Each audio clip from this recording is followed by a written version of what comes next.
Bonjour Cédric Jouteux. Bonjour, Roshan. Alors Cédric, merci en tout cas d'avoir accepté de répondre à nos questions dans le cadre de notre projet BFTIS. Donc en fait, on essaie d'interviewer un formateur tous les mois. Et je sais que toi, au niveau de BF Construction, tu fais beaucoup de choses dans le numérique. Et voilà, donc c'est la raison pour laquelle je t'ai proposé ces échanges, hein. Voilà. Est-ce que, Cédric, s'il te plaît, est-ce que tu peux nous dire en quoi consistent tes activités? Alors moi, je suis formateur en couverture gris et tout ce qui est toiture plate aussi, et un peu d'isolation, travail sur échafaudage et travail en hauteur. Donc, à quoi consiste le métier de couvreur? Ben, il consiste à poser des éléments qui vont nous servir à étanchéifier tout ce qui est les récoltes d'eau pluviale, poser des ardoises, poser des tuiles, et après poser l'isolation. Et en fait, tu utilises dans tes activités, en tant que formateur, tu utilises des outils technologiques. Je sais que tu le fais, puisqu'on en a parlé, on a eu l'occasion d'échanger à ce niveau-là, mais dans quel but exactement tu le fais? Alors moi, les outils technologiques, c'est un outil, un plus par rapport à la formation. Alors, je vais surtout l'utiliser comme… Moi, j'ai une chance d'avoir un métier qui est très visuel. Donc, des petits, comment dire, des petits montages photos, des petits schémas. Qu'est-ce que je vais utiliser aussi beaucoup? J'ai une page Facebook, par exemple, qui est très intéressante parce que j'arrive à faire un lien entre les stagiaires et tout ce qu'on va faire en formation, tout ce que les stagiaires qui sont partis d'ici font sur le chantier, ils vont le mettre sur cette page. Donc, on peut voir aussi l'évolution d'un stagiaire en formation sur cette page. Ça, c'est une chose. Après, je fais beaucoup de choses avec des montages photos par rapport à la maquette.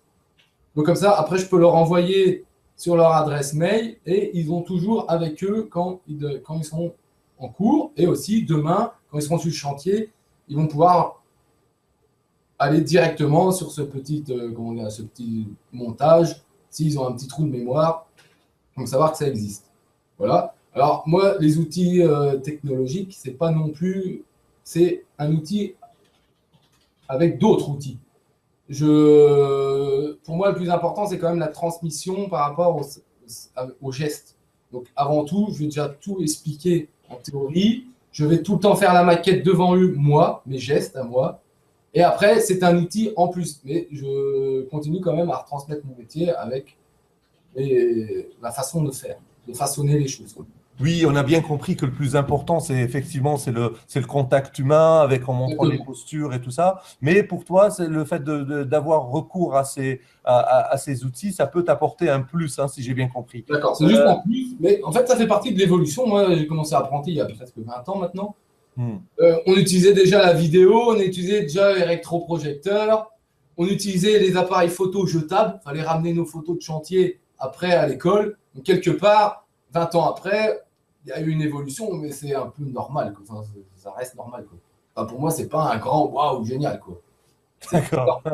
C'est normal, quoi. Ouais, ouais. Mais tu sais, Cédric, on dit souvent que les stagiaires du secondaire ne sont pas, enfin, tous ceux qui travaillent dans le bâtiment logistique ne sont pas très intéressés par le numérique.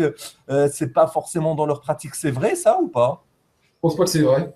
Je Non? pense que non. Dans le bâtiment, justement, on a de plus en plus les jeunes qui utilisent ces outils. Vous serez impressionné, justement, demain, un couvreur, il faut qu'il soit pratique, il faut qu'il soit gérer l'humain et il faut qu'il soit gérer tout ce qui est ces outils dits technologiques, juste une évolution de notre métier. Moi, j'ai commencé, on n'utilisait pas des programmes, par exemple, de dessin. Maintenant, un jeune, Oui. on va lui demander d'utiliser un programme de dessin. Maintenant, un jeune, on va lui demander de savoir gérer des programmes qui sont en rapport avec la gestion de chantier. Donc, on me demande plus de choses maintenant à un jeune couvreur à 20 ans que moi, il y a 20 ans. Vous voyez ce que je veux dire? Oui, oui, Donc, oui. les jeunes qui ne s'intéressent pas à ce numérique, ils sont un peu, ils vont être vite bloqués dans leur progression. Ok, et en fait, mais eux, justement, quel est leur regard quand tu leur présentes tout ça? Est-ce qu'ils te disent, ils sont emballés par ce genre d'activité, ce genre d'apport, ou bien ça, On va dire qu'il y a 60% on va dire qu'il y a 60% dans l'atelier qui ont des smartphones, des choses comme ça. Donc, eux, tout de suite, ils enclenchent. Ils adhèrent, ouais. Ils adhèrent.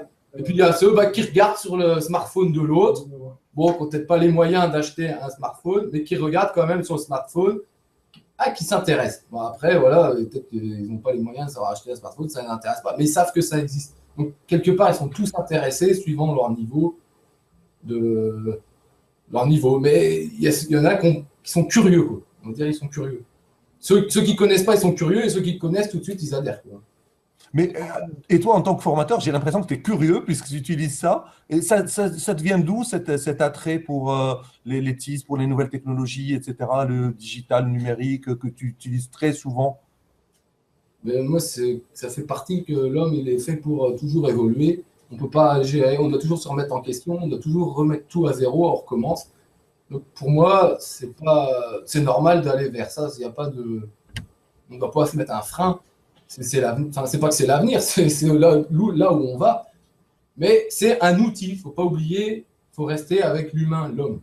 C'est très important. D'accord, on a bien compris ton message, que l'importance des échanges physiques. C'est un support, c'est tout.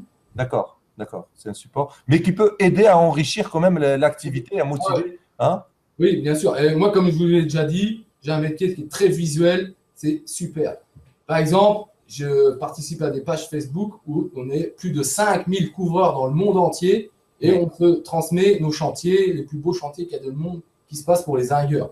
Donc, un zingueur, voilà, on a vu la photo, on voit la photo de chantier, on est wow, super, quoi. J'ai la chance d'avoir un métier qui est très, très visuel, quoi. Ouais, c'est ça, on a bien compris. Et en fait, il y a une différence chez les stagiaires jeunes et moins jeunes par rapport au digital, ou bien c'est pareil, ça s'équivaut? Qu'est-ce qu'on appelle un stagiaire jeune et moins jeune? C'est-à-dire qu'en fait, on a tendance à dire, ouais, les jeunes, ok, eux, ils aiment bien toucher à ça et tout ça, mais dès que on est avec des quadras ou des quinquas, non, ils ne touchent pas, ils sont un peu gênés, etc. Non, les personnes en dessous de 40 ans, ça va.